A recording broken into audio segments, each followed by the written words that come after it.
Allahu Akbar, Allahu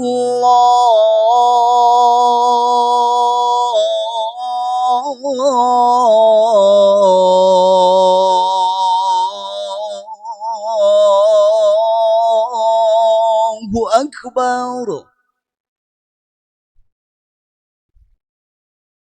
Asyhadu an la ilaha illallah.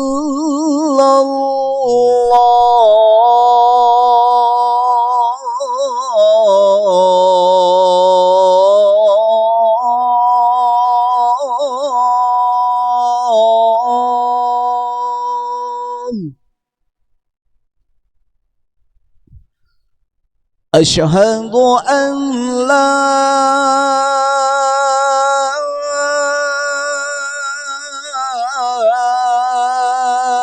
ilaha illallah.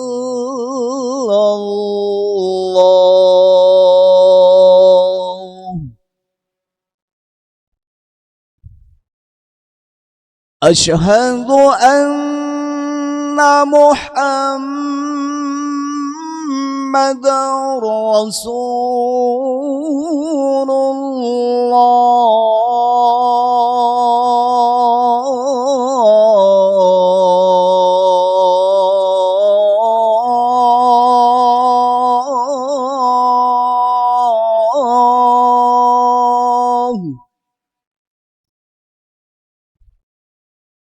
Asyhadu anna Muhammadar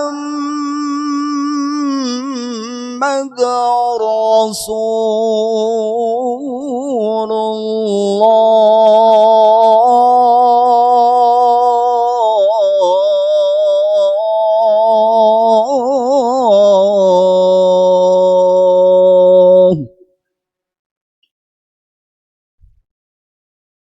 حي على الصلاة.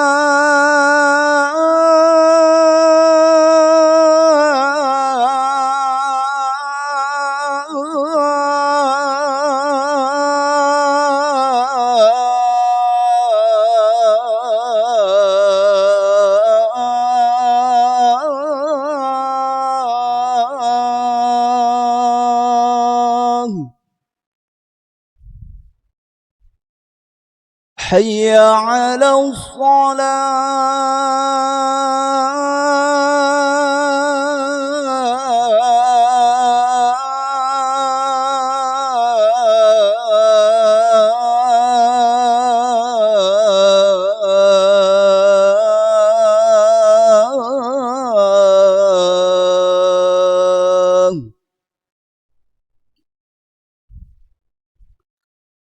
حي على الفلاح.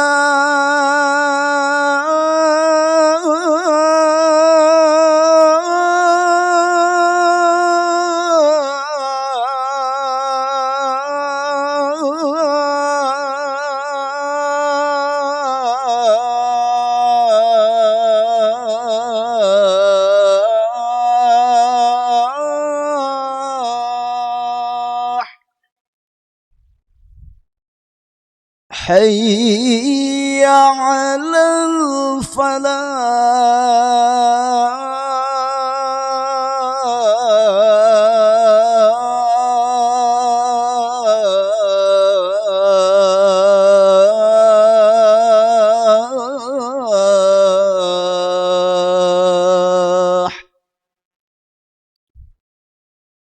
الله أكبر،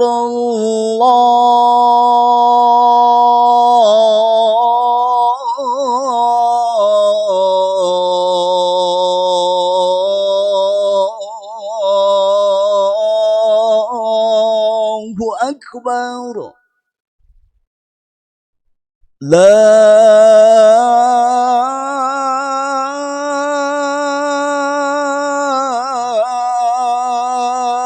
إله إلا الله.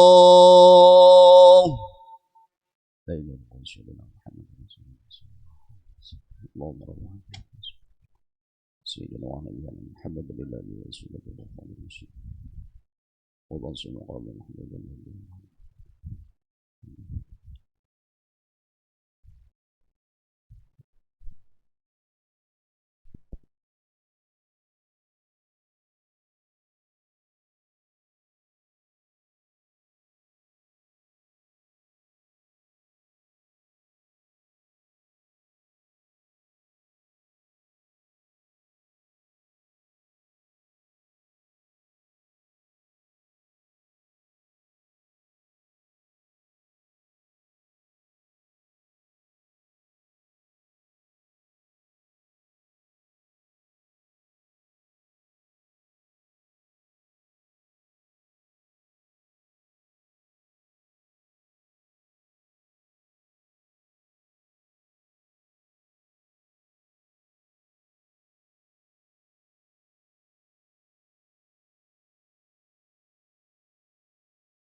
اللهم صل وسلم على سيدنا محمد عبدك ونبيك ورسولك نبي الأمي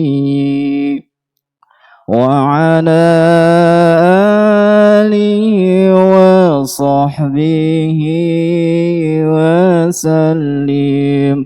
اللهم صل وسلم على سيدنا محمد عبدك ونبيك ورسولك نبي الأمي وعلى آله وصحبه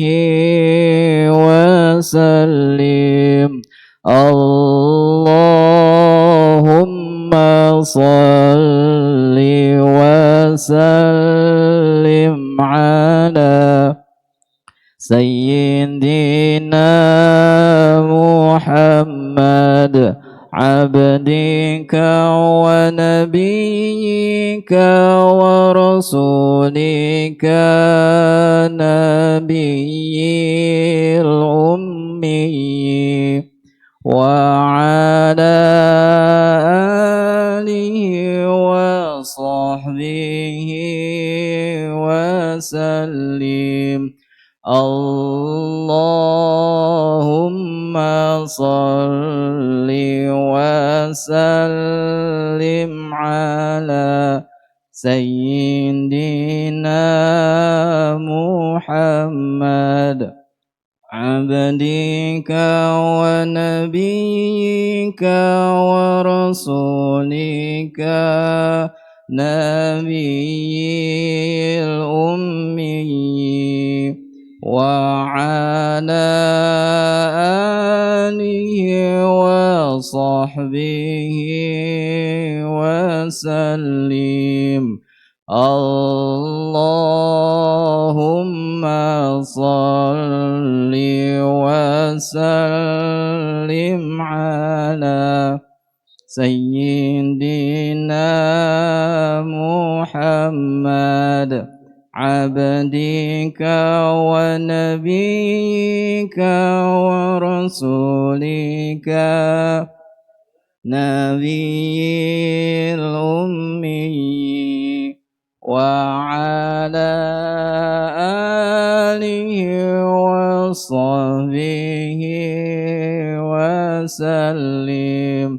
اللهم صل وسلم على سيدنا محمد عبدك ونبيك ورسولك نبي الأمي وعلى آله وصحبه وأجمعين.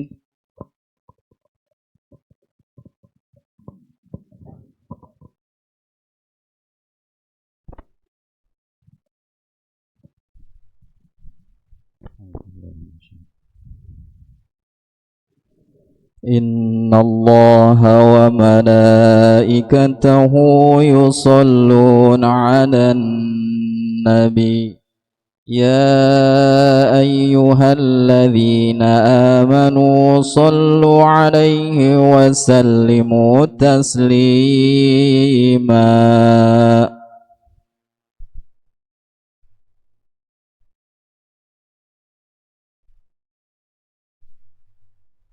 Assalamualaikum warahmatullahi wabarakatuh.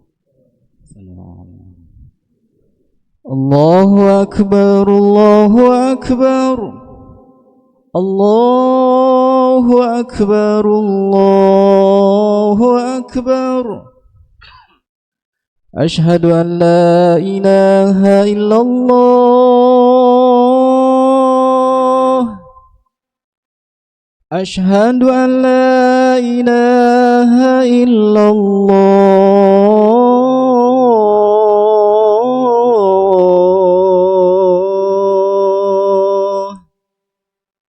Ashhadu anna Muhammadar Rasulullah.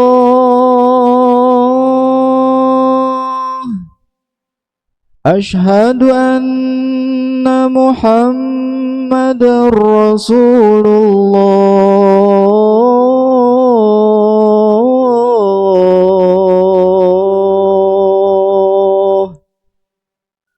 Hayya 'alas salah.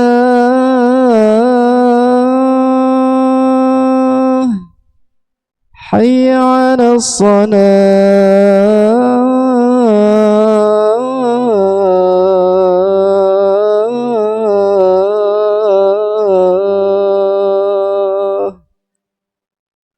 حي على الفلاح.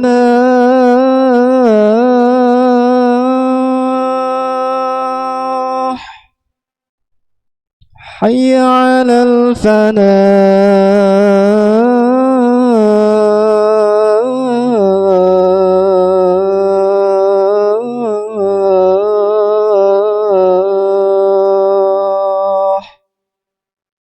الله أكبر الله أكبر لا إله إلا الله.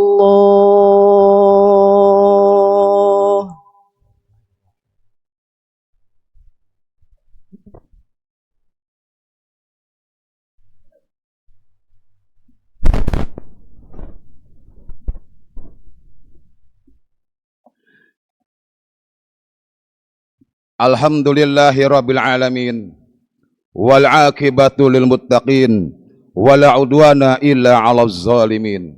Asyhadu an la ilaha illallah wahdahu la syarika lah wa huwal a'dalul adilin. Wa asyhadu anna sayyidana Muhammadan abduhu wa rasuluh la nabiyya ba'da. Allahumma salli wa sallim ala abdika wa rasulika Muhammadin wa ala alihi wa ashabihi wa man tabi'a sunnatahu ila yaumil qiyamah, amma ba'du. Asyhadu an la ilaha illallah wa asyhadu anna Muhammadar Rasulullah. Raditu billahi rabban wa bil islami dinan wa bi Muhammadin nabiyan wa rasulan. Rabbi syrah li sadri wa yassir li amri wahlul 'uqdatam min lisani yafqahu qawli. Ilahi anta maksudi wa ridhaka matlubi a'tini muhabbataka wa ma'rifataka. Faya ibadallah usikum wa iyaya bitaqwallah wa ta'atihi la'allakum turhamun. Wa qala ta'ala a'udzu billahi minasyaitonir rajim bismillahirrahmanirrahim. Ya ayyuhalladzina amanu taqullaha haqqa tuqatih wa la tamutunna illa wa antum muslimun. Aw qala Rasulullah sallallahu alaihi wasallam taraktu fikum amrayni ma in tamassaktum bihima lan tadilu abada, kitaballah wa sunnatur rasulih. Shadaqallahul azim. Puji syukur kehadirat Allah Subhanahu wa taala yang pada siang hari ini kita semua masih diberikan kesempatan, masih diberikan suatu kenikmatan oleh Allah Subhanahu wa taala, yakni nikmat iman dan Islam. Pada momentum ibadah Jumat ini, marilah kita senantiasa meningkatkan ketakwaan kita serta keimanan kita, sekaligus meningkatkan rasa syukur kita kepada Allah Subhanahu wa taala yang telah menganugerahkan banyak nikmat kita semua. Saking banyaknya nikmat yang diberikan oleh Allah Subhanahu wa taala, terkadang kita lupa tidak merawat dan mensyukurinya. Di antara nikmat itu seperti nikmat sehat, nikmat sempat, dan juga yang paling penting dan berharga adalah nikmat iman dan Islam. Salawat dan salam marilah kita aturkan kepada baginda kita, Nabiyuna wa Habibina wa Syafi'ina wa Maulana Muhammadin. Semoga salawat dan salam teriring juga kepada para ahlinya, sahabatnya, pengikutnya yang setia hingga akhir zaman.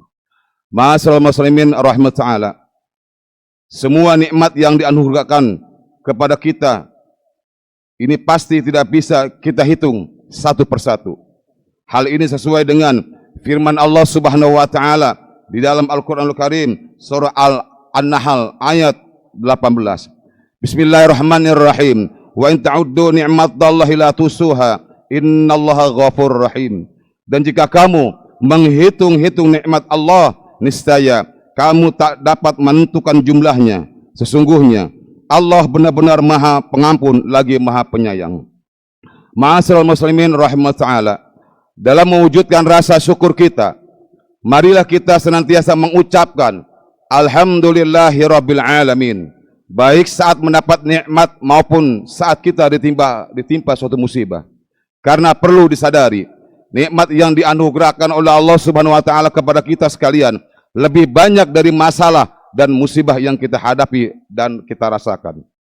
Dengan nikmat syukur dalam berbagai kondisi apapun, mudah-mudahan Allah Subhanahu wa taala akan selalu menyayangi kita dan nikmat darinya akan terus mengalir dalam kehidupan kita. Allah pun menjanjikan dalam Al-Qur'anul Karim dalam surah Ibrahim ayat 7, Allah berfirman, Bismillahirrahmanirrahim. Wa itazana rabbukum la in syakartum la azidanakum wa la in kafartum inna azabi lasyadid. Dan ingatlah tatkala Tuhanmu memaklumkan, sesungguhnya jika kamu bersyukur, pasti kami akan menambah nikmat kepadamu. Dan jika nikmat juga diberikan kepada kamu diingkari dan mengingkari nikmatku, maka sesungguhnya azabku sangatlah pedih. Ma'asyiral muslimin rahimahullah ta'ala, semoga kita bukanlah hamba yang kufur akan nikmat, sehingga kita bisa terhindar dari azab, musibah, dan malapetaka, dan kehidupan kita selamat dunia dan akhirat. Amin ya Allah ya Rabbal Alamin. Ma'asyiral muslimin rahimahullah ta'ala, dalam kehidupan ini kita tidak akan pernah lepas dari nikmat, dan begitu juga tidak akan bisa lepas dari musibah dan cobaan. Saat mendapat nikmat dan saat menghadapi musibah, agama Islam telah memberikan panduan dengan senantiasa memegang dua prinsip, yakni asyukru indan ni'am, bersyukur ketika mendapat nikmat, dan juga as-sabru indal musibah, yaitu sabar dalam menerima suatu musibah. Kedua hal ini pun bisa menjadi barometer atau ukuran keimanan seseorang yang akan menjadikan kuat, sabar, dan menjalani kehidupan yang terus mengalami perubahan ini. Allah Subhanahu wa Ta'ala sendiri sudah menegaskan bahwa manusia akan selalu diberi suatu cobaan, musibah yang termaktub di dalam Al-Qur'anul Karim. Dalam surah Al-Baqarah ayat 155 Allah berfirman, Bismillahirrahmanirrahim. Walanabluwannakum bisyai'in minal khaufi wal ju' wa naqsin minal amwali wal anfus wassamarat wa basyiris sabirin. Dan sesungguhnya akan kami berikan cobaan kepadamu dengan sedikit ketakutan, kelaparan, kekurangan harta, jiwa, dan buah-buahan, dan berikanlah berita gembira kepada orang-orang yang sabar. Ma'asyiral muslimin rahimahullah ta'ala, dalam ayat ini sabar menjadi perisai dan senjata orang-orang beriman dalam menghadapi beban dalam tantangan hidup kita semua. Perasaan takut, kelaparan, kekurangan bekal, harta, jiwa, dan buah-buahan adalah ujian yang bakal kita hadapi dalam kehidupan kita sehari-hari. Tidak ada yang melindungi kita dari ujian berat itu selain jiwa kesabaran yang telah dikaruniakan oleh Allah Subhanahu wa Ta'ala kepada kita semua. Lalu siapkanlah orang-orang yang selalu bersabar, dan terangkan dalam satu ayat lain selanjutnya di dalam surah Al-Baqarah Allah berfirman di dalam satu ayat 156, Bismillahirrahmanirrahim, alladzina idza asabasum musibah qalu inna lillahi wa inna ilaihi raji'un, yaitu orang-orang yang apabila ditimpa musibah mereka mengucapkan inna lillahi wa inna ilaihi raji'un, sesungguhnya semua dari Allah dan semua akan kembali kepadanya. Ma'asyiral muslimin rahimahullah ta'ala, musibah adalah ujian dari Allah Subhanahu wa ta'ala sekaligus wujud cintanya kepada hambanya. Cinta dan kasih sayang Allah Subhanahu wa ta'ala diberikan kepada hambanya yang kuat dalam menghadapi musibah. Rasulullah SAW bersabda dalam hadis yang diriwayatkan oleh Ibnu Majah, izamul jazai ma'izamil bala'i wa innallaha idza ahabba qauma abtalahum faman radiya falahu ridha wa man sakhita falahu sukhtu.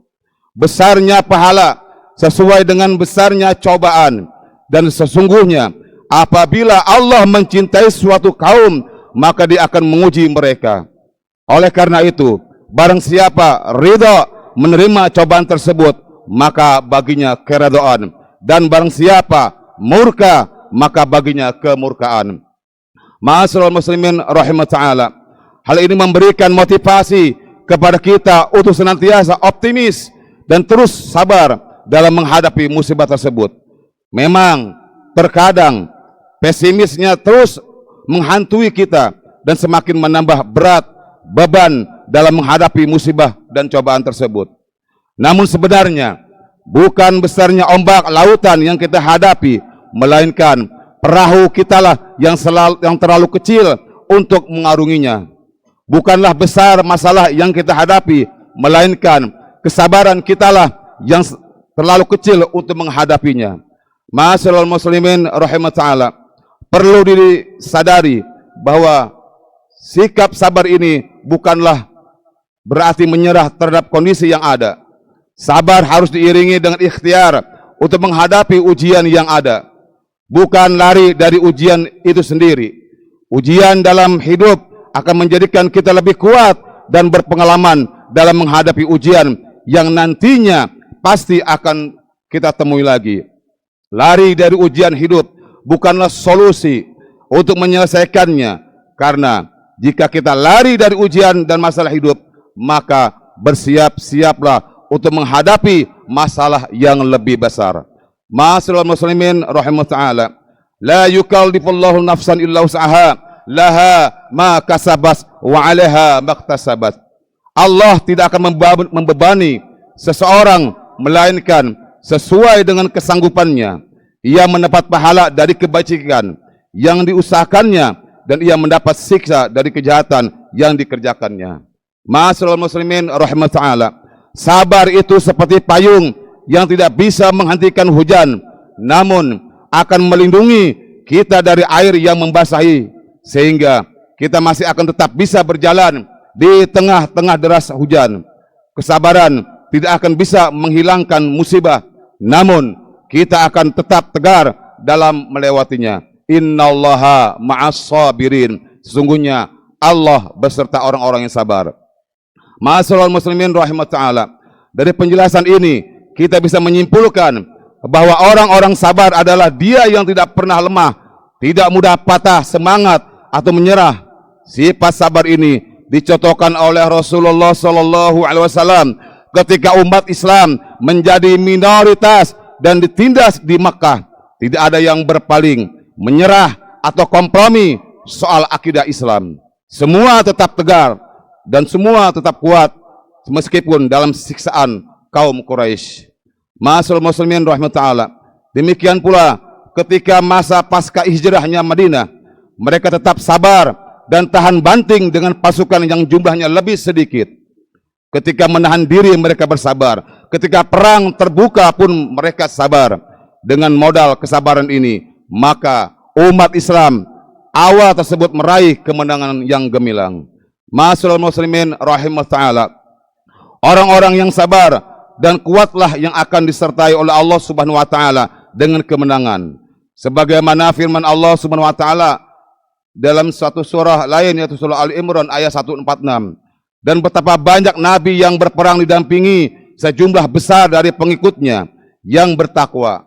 Mereka tidak lemah karena bencana yang menimpanya di jalan Allah, tidak patah semangat dan juga tidak pula menyerah kepada musuh. Dan Allah mencintai orang-orang yang sabar. Ma'asyiral muslimin rahimahullah ta'ala, demikianlah khutbah yang singkat ini tentang pentingnya bersyukur atas nikmat Allah Subhanahu wa taala yang kita adalah bersabar dalam menghadapi berbagai masalah, ujian, cobaan, musibah yang ada. Menjadi sunatullah, harus dihadapi oleh manusia dengan syukur dan sabar.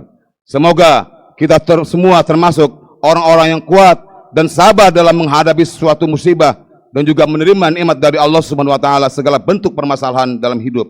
Dan semoga kita termasuk orang-orang yang dilindungi dan dicintai oleh Allah Subhanahu wa taala dan Rasulnya. Amin amin ya Allah ya rabbal alamin. Barakallahu li wa lakum fil Qur'anil azim wa nafa'ani wa iyyakum bima fihi minal ayati wa dzikril hakim. Aqulu qouli hadza wa astaghfirullahaladzim li wa lakum wa lisairil muslimina wal muslimat fastaghfiruhu innahu wal ghafurur rahim. Allahumma salli ala sayyidina Muhammad wa ala ali sayyidina Muhammad.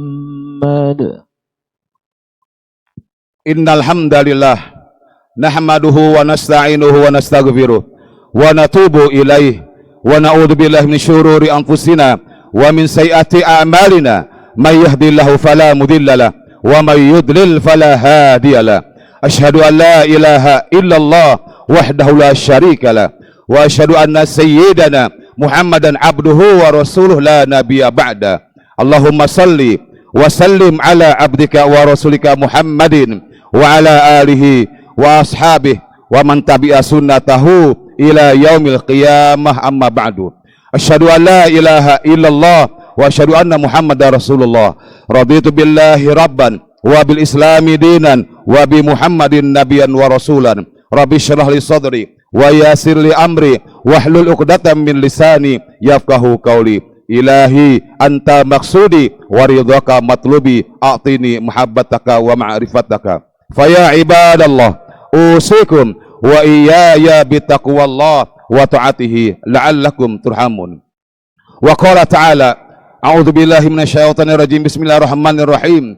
Ya ayyuhalladzina amanu taqullaha haqqa tuqatih wa la tamutunna illa wa antum muslimun. Wa qala aidan innallaha wa malaikatahu yusholluna 'alan nabi ya ayyuhalladzina amanu shallu 'alaihi wa sallimu taslima. Hasbunallah wa ni'mal wakil, ni'mal maula wa ni'man nasir, wala haula wala quwata illa billahil aliyil azim. Allahumma shalli ala sayyidina Muhammad wa ala ali sayyidina Muhammad kama shallaita ala sayyidina Ibrahim wa ala ali sayyidina Ibrahim wa barik ala sayyidina Muhammad wa ala ali sayyidina Muhammad kama barakta ala sayyidina Ibrahim wa ala ali sayyidina Ibrahim fil alamin innaka Hamidum Majid. Allahumma ighfir lil muslimina wal muslimat wal mu'mina wal mu'minat al ahya'i minhum wal amwat innaka sami'un qaribun mujibud da'wat wa ya qadiyal hajat. Rabbana atina min ladunka rahmatan wa hayyi' lana min amrina rasyada.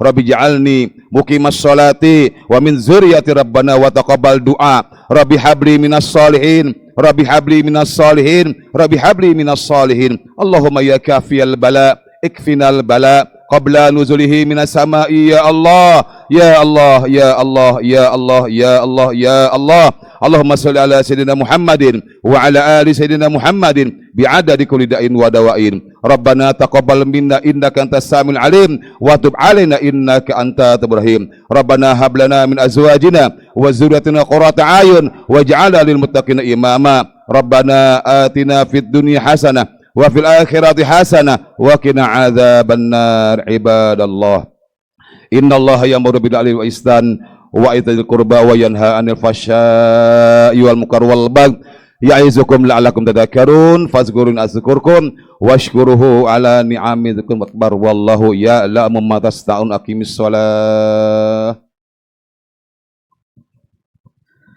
Allahu akbar, Allahu akbar.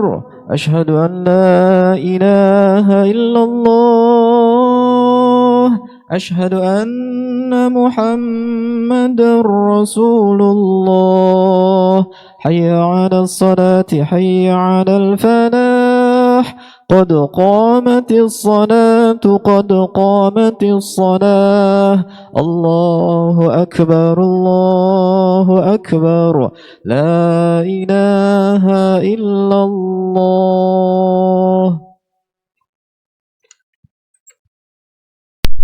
Sallallahu alaihi wasallam. Subuh fakum fa inna taswiyat subuh. Minta bahamin salat mohon diluruskan dan dirapatkan safnya untuk kesempurnaan salat berjamaah. HP-nya mohon disilentkan. A'udzubillahi minasyaitonir rajim. Bismillahirrahmanirrahim.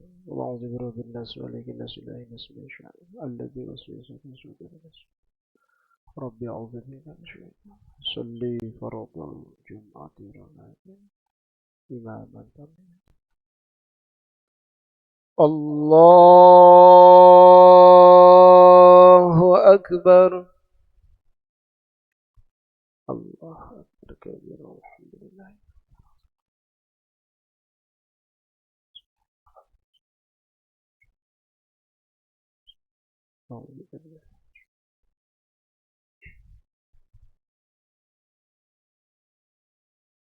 Bismillahirrahmanirrahim.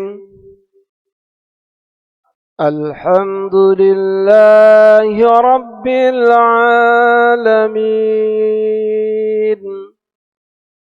Ar-Rahmanir-Rahim.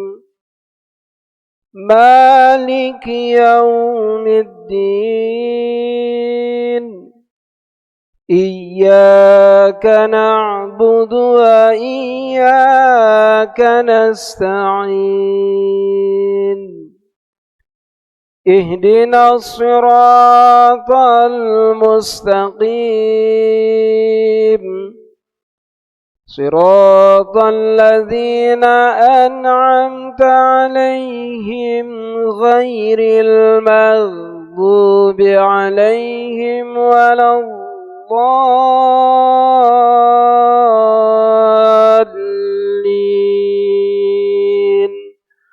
آمين.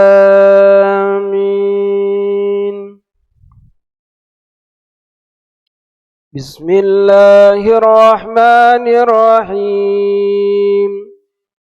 سبح اسم ربك الأعلى الذي خلق فسوى والذي قدر فهدى والذي أخرج المرعى فجعله غثاء أحوى سنقرئك فلا تنسى إلا ما شاء الله إنه يعلم الجهر وما يخفى ونيسرك لليسرى فذكر إن نفعت الذكرى سيذكر من يخشى ويتجنبها الأشقى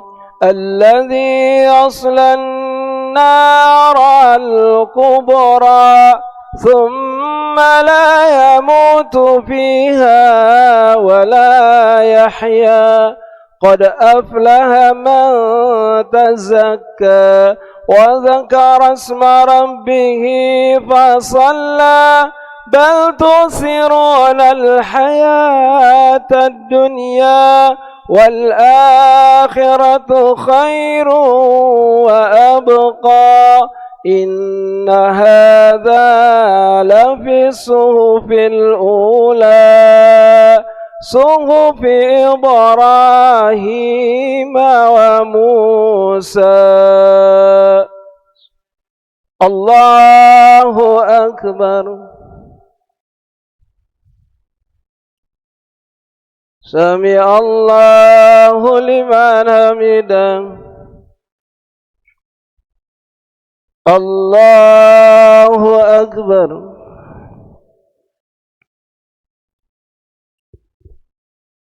الله أكبر. الله أكبر.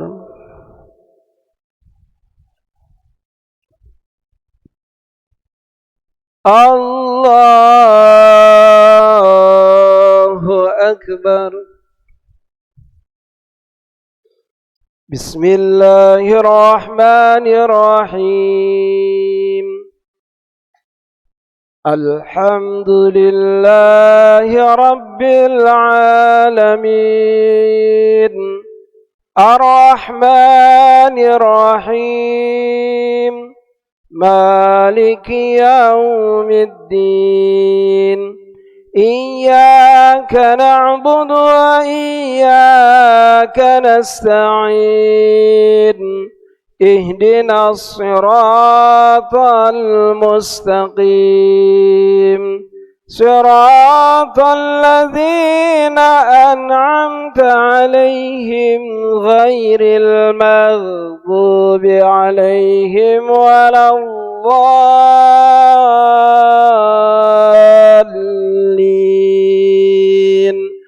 آمين.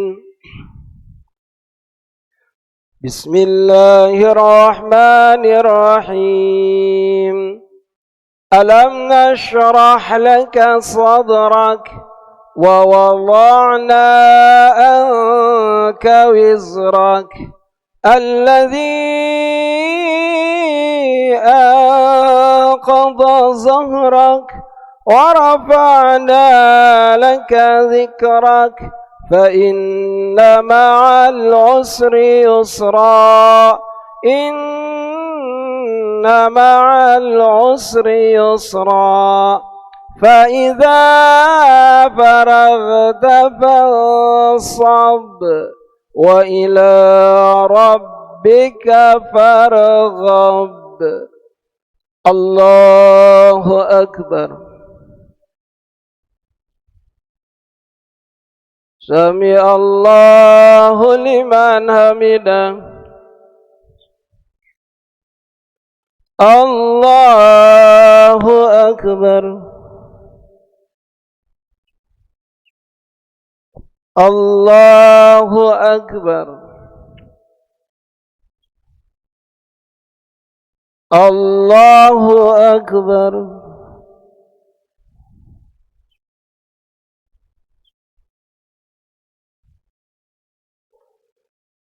الله أكبر.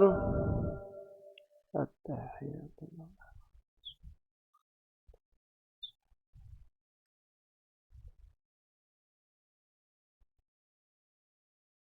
أشهد أن لا إله إلا الله.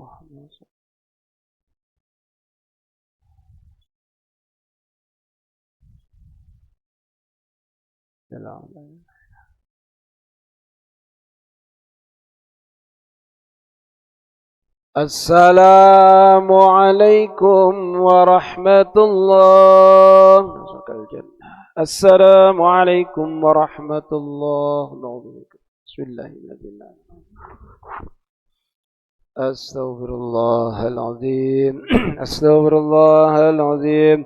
أستغفر الله العظيم الذي لا إله إلا هو الحي القيوم وأتوب إليه من جميع المعاصي والذنوب ولا حول ولا قوة إلا بالله العلي العظيم. أستغفر الله العظيم لي ولوالدي ولأصحاب الحقوق واجبات عليها ولمشايخنا ولإخواننا ولإخواتنا ولجميع المسلمين والمسلمات والمؤمنين والمؤمنات الأحياء منهم والأموات وأتوب إليه. اللهم أنت السلام ومنك السلام عليك يعوذ بالسلام فإنا ربنا بالسلام وأدخلنا الجنة دار السلام. تبارك ربنا وتعالى يا ذا الجلال والإكرام. أعوذ بالله من الشيطان الرجيم. بسم الله الرحمن الرحيم. الحمد لله رب العالمين الرحمن الرحيم مالك يوم الدين. إياك نعبد وإياك نستعين اهدنا الصراط المستقيم صراط الذين أنعمت عليهم غير المغضوب عليهم ولا الضالين آمين. أستغفر الله العظيم. أستغفر الله العظيم. أستغفر الله العظيم. ولك الحمد يا الله يا مولانا يا معبود يا كريم. اللهم صل وسلم على سيدنا محمد في الأولين والآخرين وسلم ورضي الله تعالى عن كل صحابة رسول الله أجمعين. آمين آمين آمين. بسم الله الرحمن الرحيم. الحمد لله رب العالمين حمدا يوافي نعمه ويكافئ مزيدا. يا ربنا لك الحمد كما ينبغي لك الكريم ولعظيم سلطانك. اللهم صل وسلم على سيدنا محمد وعلى آل سيدنا محمد. اللهم يا غني يا حميد يا مبدي يا معين يا رحيم يا ودود أغننا بحلالك عن حرامك وبطاعتك عن مشيئتك فلك عمن سواك. اللهم يا غني يا حميد يا مبدي يا معين يا رحيم يا ودود أغننا بحلالك عن حرامك وبطاعتك عن مشيئتك فلك عمن سواك. اللهم يا غني يا حميد يا مبدي يا معين يا رحيم يا ودود أغننا بحلالك عن حرامك وبطاعتك عن مشيئتك فلك عمن سواك.